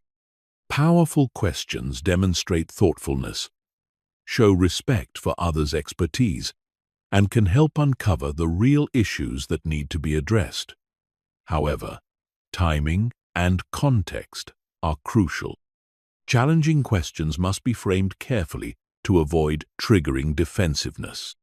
Reading the room is a critical skill that involves constantly monitoring the emotional and social temperature of the group. Are people engaged or distracted? Is tension building or decreasing?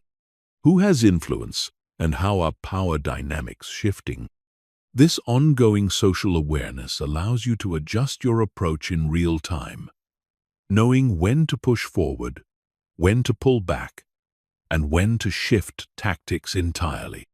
Managing your own emotional state under pressure requires both preparation and in-the-moment techniques. Visualization exercises before high-stakes situations can help you mentally rehearse successful outcomes and prepare for potential challenges. During the situation, techniques like controlled breathing, positive self-talk, and focusing on your purpose rather than your fears can help maintain composure and clarity. The concept of emotional contagion becomes particularly relevant in high-stakes situations. Your emotional state doesn't just affect you, it influences everyone around you. If you project calm, confidence, others are likely to feel more relaxed and positive. If you radiate anxiety or aggression, you'll trigger similar responses in others. Understanding this dynamic allows you to use your emotional state strategically to influence the overall atmosphere. Building coalitions on the fly often becomes necessary in high-stakes group situations. This might involve identifying potential allies, finding common ground quickly, and creating informal agreements that support your objectives. The key is being genuinely collaborative rather than manipulative, focusing on creating value for others while advancing your own interests. Crisis management skills become essential when high-stakes situations go wrong. Maybe your technology fails during an important presentation, or an unexpected conflict erupts during a crucial meeting. How you handle these moments of crisis often matters more than your performance during smooth sailing. Maintaining composure, thinking quickly, and finding creative solutions under pressure demonstrates the kind of leadership that people remember and value. The follow-up phase after high-stakes situations is often as important as the event itself. This involves reinforcing positive impressions, addressing any concerns that may have arisen, and building on the connections you've made. Many opportunities are won or lost in the days and weeks following the main event, based on how well you manage the follow-up process. Cultural intelligence becomes amplified in high-stakes international or multicultural contexts. Understanding different cultural norms around hierarchy, communication styles, decision-making processes, and relationship building can mean the difference between success and failure. What's considered confident in one culture might be seen as arrogant in another, and what's appropriately respectful in one context might appear weak in another. Performance under observation is a unique challenge of high-stakes situations. Knowing that important people are watching and evaluating your performance can create self-consciousness that interferes with natural social flow. The key is shifting focus from how you're being perceived to how you can create value for others. This external focus reduces self-consciousness and allows your natural social intelligence to emerge. Stakes management involves understanding what's really at risk and what's truly important. Sometimes we create unnecessary pressure by imagining catastrophic consequences for situations that are actually recoverable learning experiences. Other times, we underestimate the true significance of an opportunity. Accurate stakes assessment allows you to bring appropriate energy and preparation without being paralyzed by pressure or complacent about important opportunities. Chapter 12. The Art of Social Leadership and Influence. Social leadership transcends formal authority and titles. It's the ability to inspire, guide, and influence others through the power of relationships, vision, and authentic connection.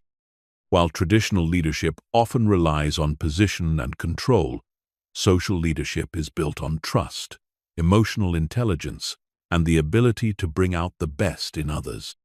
In our interconnected world, social leadership skills have become more valuable than ever. The foundation of social leadership is authentic influence, which differs fundamentally from manipulation or coercion.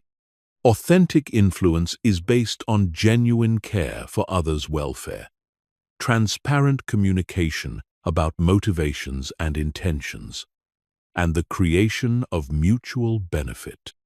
People can sense when someone is trying to manipulate them versus when someone genuinely wants to help them succeed. This authenticity forms the bedrock of sustainable leadership influence. Emotional intelligence amplifies every other leadership skill. Leaders with high emotional intelligence can read the emotional climate of their teams, understand what motivates different individuals, and respond appropriately to emotional needs.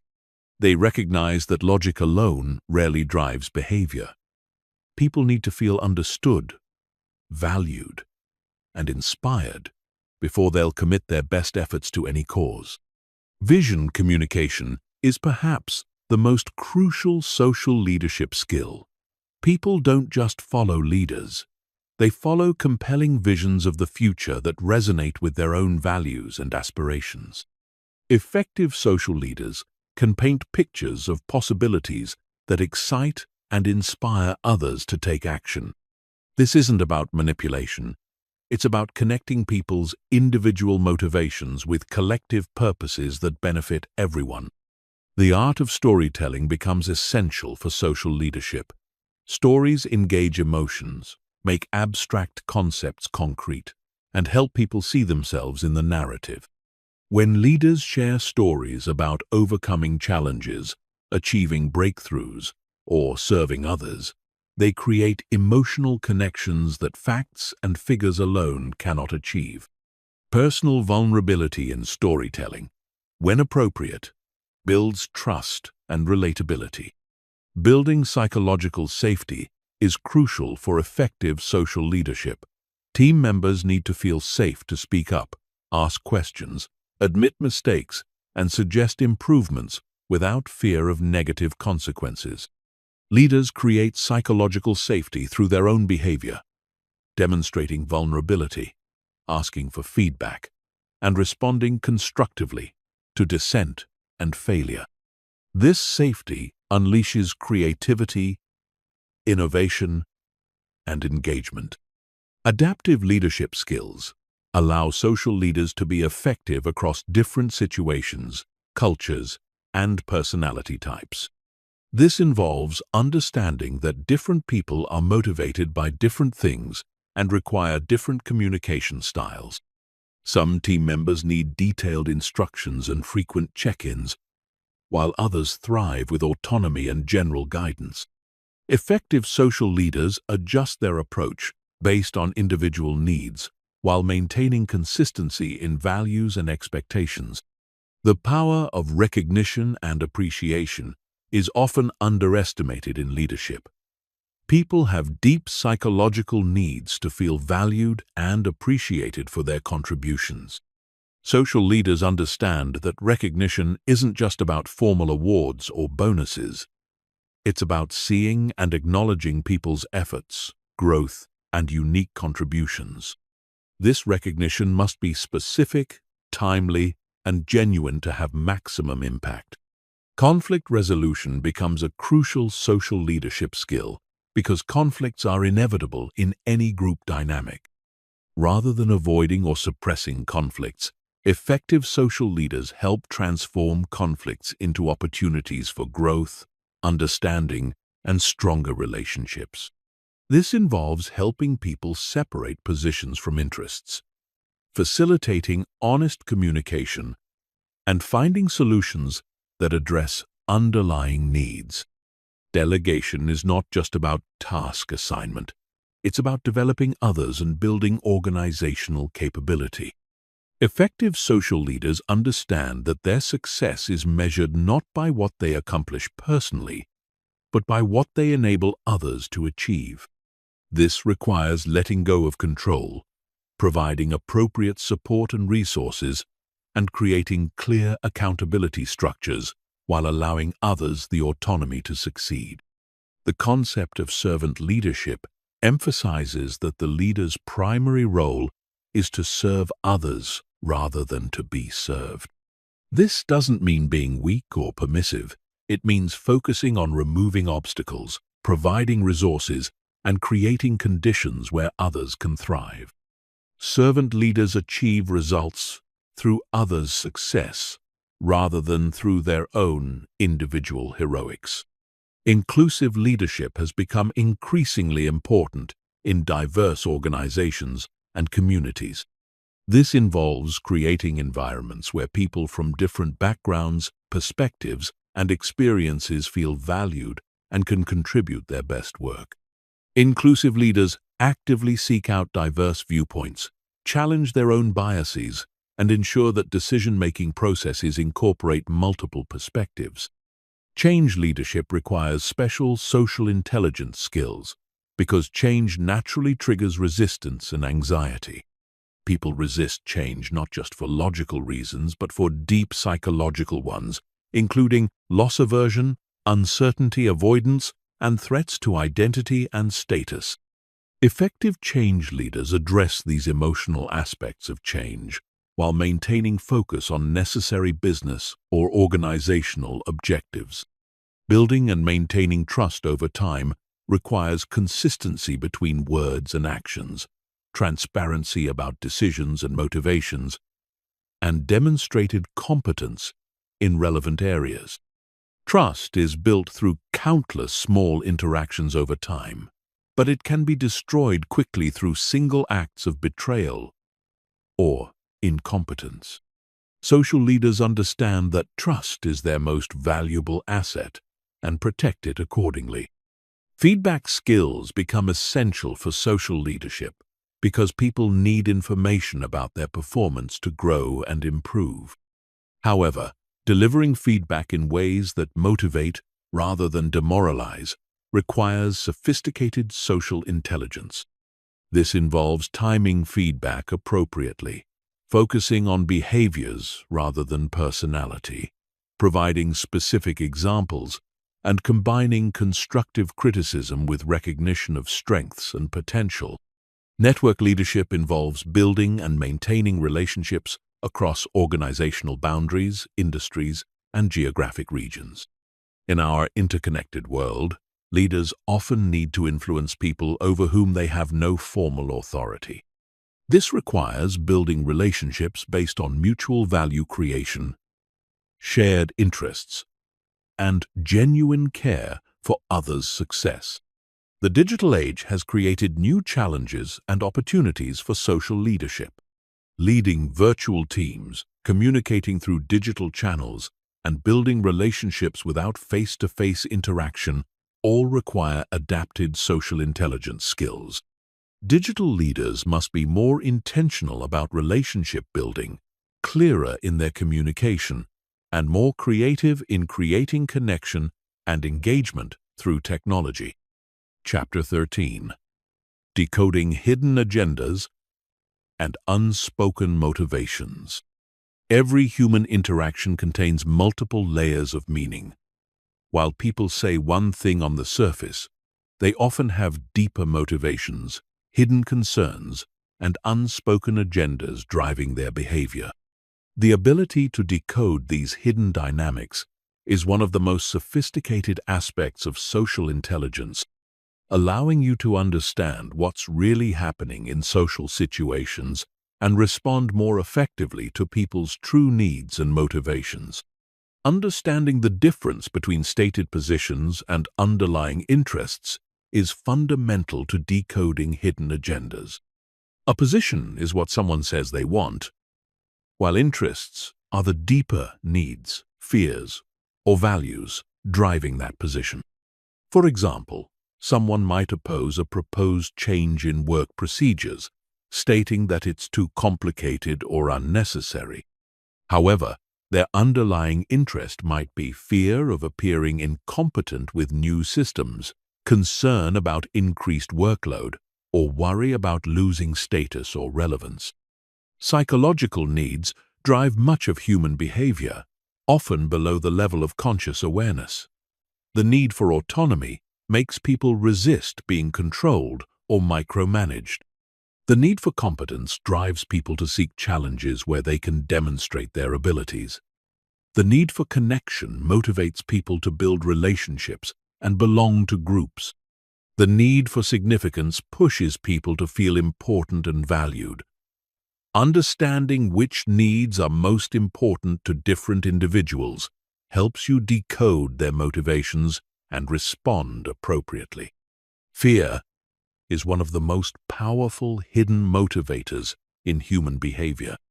Fear of failure, rejection, embarrassment, loss of control, or change can drive people to act in ways that seem irrational or counterproductive. Someone who constantly questions new initiatives might be motivated by fear of failure rather than genuine concerns about the proposals. Someone who dominates conversations might be driven by fear of being ignored or overlooked, rather than genuine arrogance. Power dynamics create complex hidden agendas in most social situations. People may have unstated concerns about gaining, losing, or maintaining power, status, or influence. Someone might support or oppose an idea not based on its merits, but on how it affects their relative position within a group or organization. Understanding these power dynamics helps you interpret behavior more accurately and find ways to address underlying concerns. Historical context often explains current behavior that might otherwise seem mysterious. Past conflicts, disappointments, or betrayals can create hidden sensitivities and motivations that influence present interactions.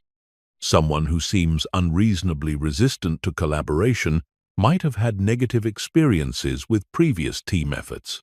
Understanding this history helps you approach them more skillfully. Emotional states create filters that influence how people interpret situations and what they're really concerned about. Someone who's stressed about personal issues might be more sensitive to criticism or more pessimistic about new proposals. Someone who's excited about a recent success might be more open to taking risks or trying new approaches. Reading these emotional states helps you understand the hidden emotional context affecting their decisions. Body language and micro-expressions often reveal what people are really thinking and feeling, even when their words suggest something different. Incongruence between verbal and nonverbal communication usually indicates internal conflict or hidden concerns. Someone might verbally agree with a proposal while their body language shows discomfort or skepticism. Learning to read these nonverbal cues helps you identify when there are hidden issues to address. Linguistic patterns can reveal hidden thoughts and motivations. The words people choose, the metaphors they use, and the topics they avoid all provide clues about their internal state. Someone who repeatedly uses war metaphors might see the situation as a battle. Someone who focuses on past problems might be motivated by fear of repeating mistakes. Paying attention to language patterns helps you understand people's mental models and motivations. Cultural backgrounds create different values, expectations, and communication styles that can lead to hidden cultural agendas. Someone from a hierarchical culture might be uncomfortable challenging authority directly, leading to indirect resistance or withdrawal. Someone from an individualistic culture might prioritize personal recognition over group harmony. Understanding these cultural influences helps you decode behavior that might otherwise seem confusing. Timing often reveals hidden motivations. When someone chooses to raise an issue, propose an idea, or express opposition can be just as revealing as what they say. Someone who waits until the last minute to raise concerns might be hoping to delay or derail a decision. Someone who brings up past successes when facing current challenges might be seeking reassurance or trying to establish credibility. The concept of secondary gains helps explain why people sometimes seem to sabotage their own stated objectives. A secondary gain is an unintended benefit that someone receives from a problem or negative situation. For example, someone who complains about being overworked might actually enjoy the status and indispensability that comes with being essential. Understanding secondary gains helps explain seemingly irrational behavior. Projection is a psychological defense mechanism where people attribute their own thoughts, feelings, or motivations to others. Someone who's feeling insecure might accuse others of being arrogant. Someone who's considering leaving an organization might become suspicious that others are job hunting. Recognizing projection helps you understand what people are really struggling with internally. Group dynamics create additional layers of hidden agendas as people position themselves within social hierarchies and coalitions. Someone might oppose an idea not because they disagree with it, but because it comes from someone they see as a rival. Someone might support a proposal to curry favor with influential group members. Understanding these group dynamics helps you navigate complex social situations more effectively. Values conflicts often create hidden resistance, even when people don't explicitly articulate their values-based concerns. Someone who values fairness might resist a decision they perceive as inequitable. Someone who values stability might oppose changes they see as unnecessary risks. Identifying and addressing these values, conflicts can resolve resistance that seems purely emotional or political. The key to decoding hidden agendas ethically is using this understanding to create better outcomes for everyone involved, not to manipulate or take advantage of others. When you understand someone's hidden concerns or motivations, you can address them directly and find solutions that meet their real needs while achieving your own objectives. This creates genuine win-win outcomes rather than zero-sum competitions. Chapter 14. Building lasting relationships and networks. The quality of your relationships largely determines the quality of your life and career success. Strong relationships provide emotional support, open doors to opportunities, offer resources during challenges, and create meaning and fulfillment that transcends individual achievement. However, building lasting relationships requires more than just meeting people. It requires understanding how relationships develop, what sustains them over time, and how to nurture connections authentically and strategically. Relationship development follows predictable stages, each requiring different skills and approaches. The initial contact stage is about making positive first impressions and establishing basic rapport. This involves showing genuine interest, finding common ground, and creating positive emotional associations. The key is being authentically interested in others rather than just trying to impress them with your own accomplishments or credentials. The building stage involves deepening connections through increased interaction, mutual value creation, and growing trust. This requires moving beyond surface-level interactions to more meaningful conversations about goals, challenges, values, and experiences. It also involves demonstrating reliability through keeping commitments, following through on promises, and being responsive to others' needs and requests. The maintenance stage is where many relationships falter because people assume that established relationships don't require ongoing attention and effort. However, relationships are living systems that require regular care and feeding to remain strong. This involves staying in touch consistently, remembering important details about people's lives, celebrating their successes, and offering support during difficulties. The concept of relationship banking involves making deposits into relationships before you need to make withdrawals. This means providing value, assistance, and support to others, without immediately expecting anything in return. When you consistently make deposits through helpful introductions, useful information, emotional support, or professional assistance, you build relationship capital that strengthens the connection over time. Reciprocity is a fundamental principle of human psychology that governs relationship development. People feel obligated to return favors and maintain balance in their relationships.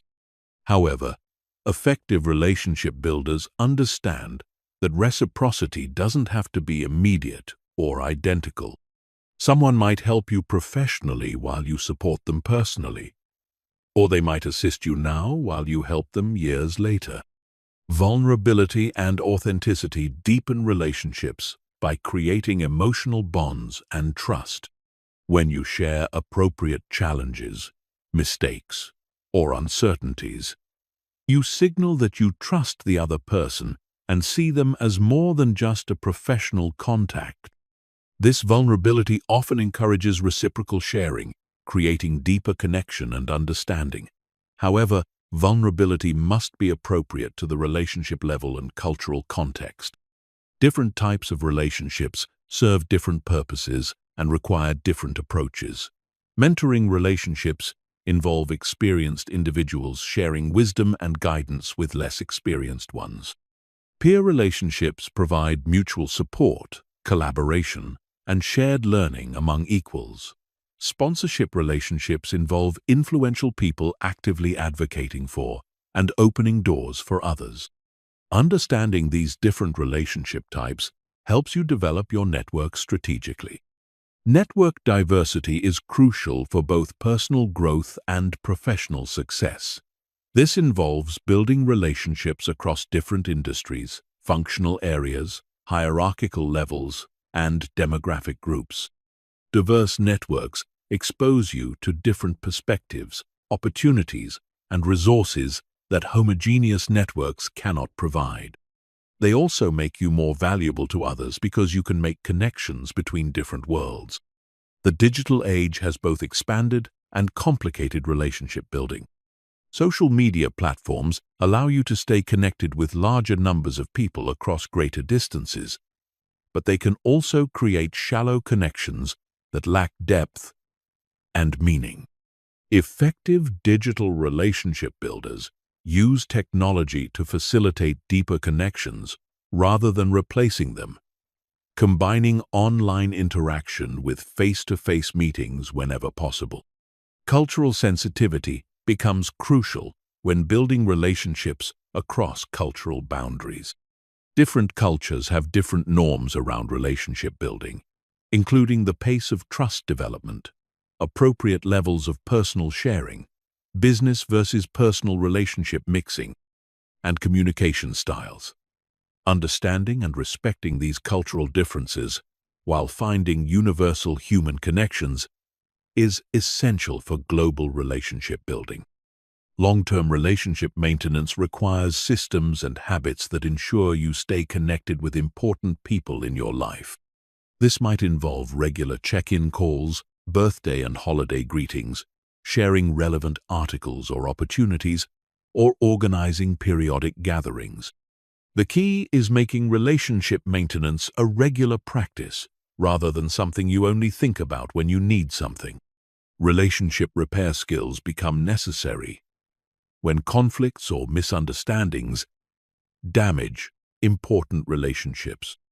This involves taking responsibility for your role in problems, communicating directly about issues, finding ways to rebuild trust, and demonstrating changed behavior over time. Many valuable relationships can be salvaged and even strengthened through skillful conflict resolution and repair efforts.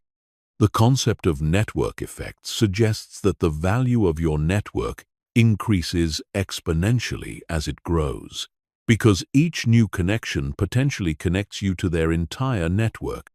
This makes relationship building a compound investment that becomes more valuable over time. However, this only works when your connections trust you enough to make introductions and recommendations on your behalf. Strategic networking involves being intentional about relationship building while maintaining authenticity and genuine care for others. This means identifying key relationships that could be mutually beneficial, finding natural ways to connect with those people, and focusing on providing value rather than just seeking benefits. Strategic doesn't mean manipulative. It means thoughtful and purposeful. Giving and receiving is a delicate balance in relationship building. While it's important to provide value to others, you must also be willing to accept help and support when offered. People often want to help others and feel good when their assistance is appreciated and utilized. Graciously receiving help strengthens relationships just as much as providing assistance does. Legacy thinking in relationship building involves considering the long-term impact of your relationships on both your own life and the lives of others. The strongest relationship builders think about how they can contribute to others' success and well-being over many years, not just immediate transactions. This long-term perspective creates relationships that last decades and provide value throughout your lifetime. Chapter 15. Putting it all together. Becoming socially unstoppable. After exploring the depths of social intelligence through 14 chapters, we now arrive at the most crucial phase: integration and mastery. True social intelligence isn't about mechanically applying techniques or manipulating others through psychological tricks. It's about developing an integrated way of being that combines deep understanding of human psychology with authentic care for others' welfare. This final chapter focuses on synthesizing everything you've learned into a coherent approach that makes you genuinely, socially unstoppable. The journey towards social mastery begins with self-awareness and authenticity. All the techniques in the world cannot compensate for a lack of genuine self-knowledge or authentic presence. You must first understand your own emotional patterns, triggers, strengths, and limitations. This self-awareness forms the foundation upon which all other social skills are built. When you know yourself deeply, you can interact with others from a place of centeredness rather than reactivity. Authenticity doesn't mean being unfiltered or inappropriate in all situations. Rather, it means being genuine in your care for others while adapting your communication style and approach to different contexts and relationships. Authentic social intelligence involves being true to your values and character while being flexible in your methods and presentations. The integration of multiple social intelligence skills creates synergistic effects that far exceed the sum of their parts. When you combine micro-expression reading with empathetic listening, add strategic questioning and emotional regulation, then overlay cultural sensitivity and relationship-building skills, you create a powerful, integrated capability that allows you to navigate virtually any social situation successfully. Developing social intelligence mastery requires deliberate practice over extended periods. Like any complex skill, social intelligence improves through conscious effort, feedback, and reflection. This means actively seeking out challenging social situations, paying attention to your performance, asking for feedback from trusted sources, and continuously refining your approach based on results. The mindset of continuous learning is essential for social intelligence mastery. Human behavior and social dynamics are endlessly complex and constantly evolving. Cultural changes, generational differences, technological developments, and global connections create new social challenges and opportunities regularly. Master-level social intelligence requires staying curious, observant, and adaptable throughout your lifetime. Emotional mastery forms the core of social intelligence because emotions drive behavior in both yourself and others. This involves not just managing your own emotions effectively, but understanding and appropriately responding to the emotional needs of others. Emotional mastery means being able to remain centered during conflicts, inspire others during difficult times, and create positive emotional climates that bring out the best in people. Systems thinking applies to social intelligence because people don't exist in isolation. They operate within complex networks of relationships, cultural contexts, and organizational structures. Understanding these larger systems allows you to influence outcomes at multiple levels and navigate complex social environments more effectively. This might involve understanding organizational politics, cultural dynamics, or industry relationship patterns. The ethical dimension of social intelligence cannot be overlooked. With great social power comes great responsibility. The skills you've learned can be used to manipulate and exploit others, or they can be used to create mutual benefit and positive outcomes for everyone involved. Ethical social intelligence involves using your skills to serve others' legitimate interests, while achieving your own goals through means that respect others' autonomy and welfare. Building social intelligence habits ensures that these skills become automatic rather than requiring conscious effort. This involves creating regular practices that reinforce social awareness, empathy, and relationship building. It might include daily reflection on social interactions, regular practice of active listening, consistent follow-up with important relationships, or ongoing education about human psychology and social dynamics.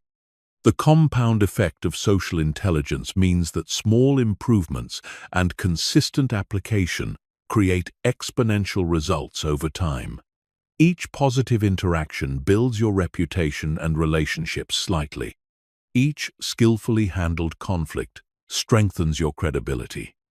Each act of genuine service to others increases their willingness to support you. Over years and decades, these small actions compound into significant social capital and influence. Adapting to different contexts while maintaining core principles is a hallmark of advanced social intelligence. This involves understanding that different situations require different approaches while staying true to fundamental values of respect, authenticity, and mutual benefit. A skilled social intelligence practitioner can be equally effective in boardrooms and community centers, formal negotiations and casual conversations, cross-cultural interactions and familiar relationships. The ripple effect of exceptional social intelligence extends far beyond your immediate interactions. When you consistently demonstrate high-level social skills, you model these behaviors for others, potentially improving their social intelligence as well. You create positive social environments that benefit everyone involved. You solve problems and resolve conflicts in ways that strengthen rather than damage relationships. Measuring progress in social intelligence requires both objective indicators and subjective feedback. Objective measures might include relationship quality, network size and diversity, conflict resolution success, influence and persuasion effectiveness, and achievement of social objectives. Subjective measures include your own comfort and confidence in social situations, the quality of your relationships, and feedback from others about your social impact. Creating your personal social intelligence development plan involves assessing your current strengths and areas for improvement, setting specific development goals, identifying practice opportunities, and establishing feedback mechanisms. This plan should be tailored to your personality, life situation, and objectives, while incorporating the key principles and techniques covered throughout this journey. The ultimate goal of social intelligence is not social manipulation or personal advantage at others' expense. It's about creating a life filled with meaningful relationships, positive impact, and mutual success. When you master social intelligence ethically and authentically, you become someone others are naturally drawn to, someone who creates value wherever you go, and someone who leaves every interaction and relationship better than you found it. Remember that becoming socially unstoppable is not about perfection or never making social mistakes. It's about developing the awareness, skills, and mindset to navigate social challenges effectively, learn from mistakes quickly, and continuously improve your ability to connect with and influence others in positive ways. The journey of social intelligence mastery is lifelong, but the rewards in relationships, opportunities, and personal fulfillment are immeasurable. As you continue to develop and apply these skills, remember that true social intelligence serves not just your own interests, but the interests of everyone you encounter. Use these powers wisely, ethically, and with genuine care for others' welfare. In doing so, you'll not only become socially unstoppable, but you'll contribute to creating a more connected, understanding, and collaborative world for everyone.